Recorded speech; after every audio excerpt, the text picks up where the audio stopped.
quando a Bíblia fala que ela era uma mulher pecadora, essa palavra pecadora aqui é hamarté, em grego vem de hamartia, pecado, não diz que ela era pornê. Então ela não era prostituta. Pornê, de onde vem a palavra pornográfico. Diz que ela era hamarté, ela era pecadora. E o que significava ser pecadora naquela época? Uma mulher que por qualquer situação tivesse dificuldade de gravidade era uma pecadora. O quê? Porque eles raciocinavam o seguinte, olha a mentalidade da época que Jesus tinha que corrigir. Se você tem algum problema na vida, é porque você tem algum pecado secreto e Deus está te punindo. Entendi. Era uma punição. Uma punição. Engravidar. Nesse ponto, a mulher era muito subjugada. Mesmo a mulher não que tinha eu não vez. saiba, você deve ter alguma coisa. Exatamente. Tinha muitos casos aliás, até hoje, né, Fabi? Muita mulher que é violentada e a culpa ainda é dela. Porque a roupa estava ruim, A roupa estava porque curta, ela você... deu um sorriso. Exatamente, entendeu? Entendi. Então, o pecadora não se sabe por quê. exatamente, podia ser com qualquer tabu histórico. Tá. Provavelmente de cunho sexual. É mesmo? Provavelmente, mas não prostituta, porque ela não é chamada de pornê. Tá. Agora, tudo bem, vamos lá. Provavelmente tudo indicado de cunho pessoal. Agora, imagina, um fariseu, os judeus até hoje, você sabe que o judeu tem toda uma questão com a comida, ele não come qualquer coisa e tudo mais. Hoje não, o Ravi Sandri teve aqui, comeu pizza com a gente ali fora e tudo, mas nos tempos bíblicos, tinha pizza caché. Caché. Mas nos tempos bíblicos, um rabino não comeria junto com um pagão. Ah, é? Nunca. Nunca? Nem com um pecador. Não Não se misturava. Senão ele se contaminaria. Entendi.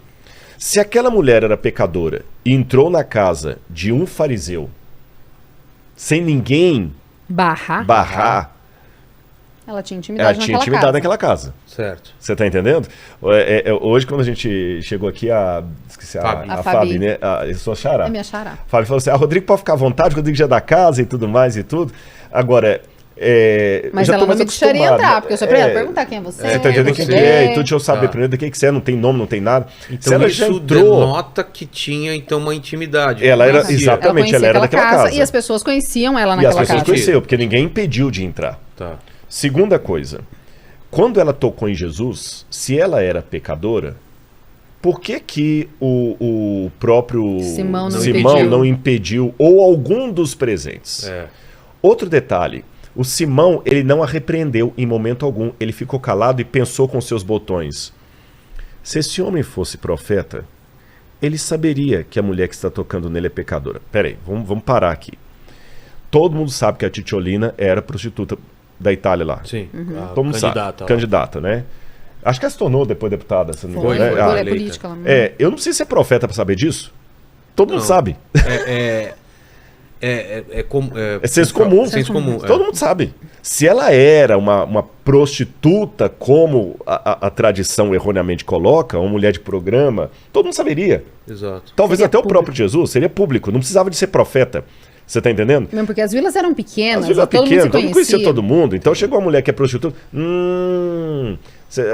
Vou até dar um exemplo que não tem nada a ver. Se chegar agora o Neymar e falar assim: se esse cara fosse profeta, ele saberia que o que tá tocando nele é um grande jogador de futebol. Exato. Não precisa ser profeta. Todo Basta assistir mundo é. televisão. É. E ele não falou, é só com ele mesmo que ele pensou. Isso indica que o pecado que ela tinha não era de conhecimento público. Mas era de conhecimento de quem? Dele. Quando a gente joga todos os elementos de psicobiografia aqui, você chega à conclusão, e você sabe, eu até passo a bola para você, que geralmente quando acontecem problemas de violência sexual contra meninas, Mais de 80% dos casos é dentro da família. dentro da família, e 80% dos casos se comportam com características. Eu li muitos artigos sobre isso, com as características que elas se comportavam. Você entendeu? De se sentir menor, Se sentir culpada. Eu que provoquei, talvez. E olha essa parte, se sentir culpada. Porque se ela foi violentada dentro de casa, ela não tinha pecado. Ela era vítima. Mesmo assim, Jesus falou assim: filha, os teus pecados estão perdoados. Por quê? Pra se sentir bem, né? Porque ela precisava do perdão. culpada. Claro, Às vezes eu preciso ter um perdão de um pecado que eu não cometi. claro. É. E aí Jesus vira para ele e fala assim: Simão, você está incomodado porque ela me tocou? Deixa eu te perguntar uma coisinha. Eu vou atualizar a linguagem.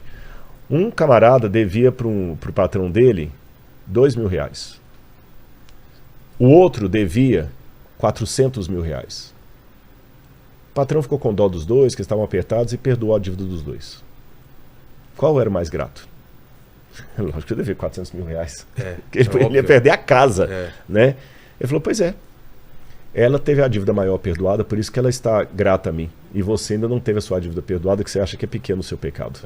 Mas desde que eu cheguei aqui, você não me fez isso? Você não fez isso, exatamente. Você não me deu o ósculo santo, você não lavou meus pés. Agora ela não parou disso. E por que ela fez aquilo com Jesus? De repente ela teve que quebrar toda uma questão ali de limitação psicológica que ela estava, para poder dar as boas-vindas a Cristo, que o anfitrião não estava dando. E ela talvez já era, aí que vem um detalhe, ela já era seguidora de Jesus, talvez desde a casa de Levi e Mateus, porque o Evangelho fala que Jesus, quando começou a pregar, Levi e Mateus, que se tornou um dos apóstolos, reunia em sua casa publicanos e pecadores. A mesma palavra que é aplicada para ela. Então, de repente, ela ia para Cafarnaum, ficava ouvindo Jesus, ela ouviu a mensagem de Jesus, ela quis mudar de vida.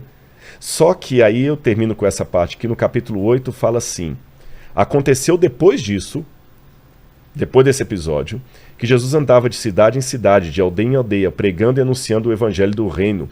Iam com ele os 12 discípulos e também algumas das mulheres que haviam sido curadas de espíritos malignos e de enfermidades. Maria, chamada Madalena, da qual saíram 7 demônios. Joana, mulher de Cusa, procurador de Herodes, Susana e muitas outras. Quando fala Maria Madalena, da qual saíram 7 demônios, por que esses 7 demônios? Jesus dizia que quando um demônio era expulso de uma pessoa, ele saía daquela casa. E se voltasse, voltava com mais 7 demônios. 7 demônios. Certo. E ele falou que a segunda situação da pessoa era pior do que a primeira. Certo. Então o que eu entendo desses 7 demônios? Ela tinha aceitado a Jesus, expulsou esse demônio. Quando ela volta pro lar dela, pra casa dela, onde ela estava sofrendo tudo aquilo ali, tem toda uma questão de... É quase uma síndrome de Estocolmo, apaixonar pelo agressor. Ele foi e novamente a violentou e levou pra cama, e ela se sentiu pior. Quando ela se sentiu pior, ela voltou todo aquele que ela estava, todo o trauma, eu não mereço mesmo. Vai ter uma série de coisas que pode vir. O eu não mereço, eu não presto, realmente eu sou isso. Você sabe que a patologia de mulheres que são violentadas é muito díspare. Algumas se tornam realmente vadias. Vou colocar essa palavra bem entre aspas aqui. Não porque elas são não é o caráter imoral. Não moralmente sem caráter. Mas porque no inconsciente dela formou um negócio assim: agora que ninguém vai me querer, só ele, então eu vou continuar fazendo isso para ele não me bater, eu vou continuar fazendo isso porque é isso que eu mereço mesmo. Entendi. Eu vou continuar fazendo isso, que é o único momento que eu tenho o carinho de alguém. Atenção. É nessa hora, eu vou me entregar. Para o que eu sirvo. É para o que eu sirvo. Ela voltou para aquela situação. Então é como se os demônios voltassem para ela. E Jesus teve que de novo fazer um trabalho de retorná-la para o ponto. Então, essa para mim é uma pincelada do que aconteceu. E aí a história dessa mulher vai desenrolando de maneira maravilhosa, mas então aí, quando ela volta com esses 7 demônios e expulsa esses 7 demônios, e a partir daí da vida dela, o que acontece? Ela começa a seguir a Jesus. Seguidora. E o interessante é que ela é a única mulher da antiguidade dessa época aqui que é chamada pela cidade dela. Magdala. Magdala. Porque não era sobrenome de mulher, não era normal. Era só para homens. Só para homens. Jesus de Nazaré. Paulo de Tarso. Aí Maria de Nazaré, não existe na Bíblia a expressão Maria de Nazaré. Entendi. Maria de Nazaré tem na música do Padre Zezinho. Você entendeu? Mas na Bíblia, Maria não é chamada Maria de Nazaré. É Maria, Maria, mãe de Jesus. A mulher, ela era denominada pelas seguintes alcunhas, pelos seguintes apelidos, né? Ela era denominada pelo marido. Você vê aqui, ó, a mulher de Cusa, né? A mulher de Cleofas. Então era sempre ou pelo marido ou pelos filhos. A mãe de Tiago e João foi a Jesus. Ou pelo pai. Filha de. Entendi. Você entendeu? Igual Batseba. Batseba é filho de Sheba. O nome dela talvez deveria ser Maria Batseba. A gente não sabe qual que é o primeiro nome dela. Então era pelo nome do pai, pelo nome dos filhos ou pelo nome do marido. Os homens é que poderiam ser denominados, além disso aqui, pela cidade deles. Então, Paulo de Tarso, Jesus de Nazaré, Judas Iscariote, Judas, o homem da cidade de Quiriote, que tem uma cidade de Quiriote na Judeia. Por isso chama Judas Iscariotes, Judas, homem de Iscariote. Maria de Magdala. Então, ela conseguiu... Isso é uma importância? Uma importância. Ela conseguiu uma independência financeira num mundo dominado por homens. E eu dou vários argumentos ali na minha pesquisa, a partir do Talmud, da Mishnah, da Guemará, do Flávio Josefo, Filho de Alexandria, de documentos que foram encontrados em arquivos legais da época, mostrando que a mulher tinha, apesar de ser um universo de homens, ela tinha condição de negociar uma casa, ter uma profissão,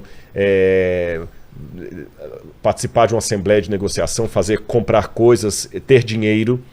Então Maria era uma dessas que ela conseguiu, e ela foi uma das seguidoras de Jesus que usava até o dinheiro dela para financiar o ministério de Jesus. Entendi. E não era o dinheiro, como diz o pessoal, nem o de prostituição, de prostituição lá, não. Então, quebramos então essa lacuna que existe de por que entendem que ela era uma prostituta ou não. Agora, do relacionamento com Jesus não ser além de ser uma discípula, né? Uhum. Tem alguma coisa na Bíblia que deixa isso claro ou não? O silêncio para mim já deixa claro. Porque se O- Jesus tivesse esposa, Isso seria estaria impregnado em todos uma os co- evangelhos. É muito Exatamente. importante É para muito- passar. Sim, não dá pra você passar passado, mas entendeu? teria algum motivo de esconderem Não, isso? porque Não. não é uma questão nem pro judaísmo, não é uma questão pro cristianismo, o casamento. Diminuiria Não. o nome de Jesus? Não. pelo contrário, o evangelho traz coisas que deveriam ser escondidas para E facilitar. eles põem a título de didática. Exatamente. E isso não teria porquê. Ou seja, se fosse uma verdade, era algo muito grande para ficar em silêncio. Então não faz sentido, do ponto de vista bíblico, algo desse tipo não tá exposto.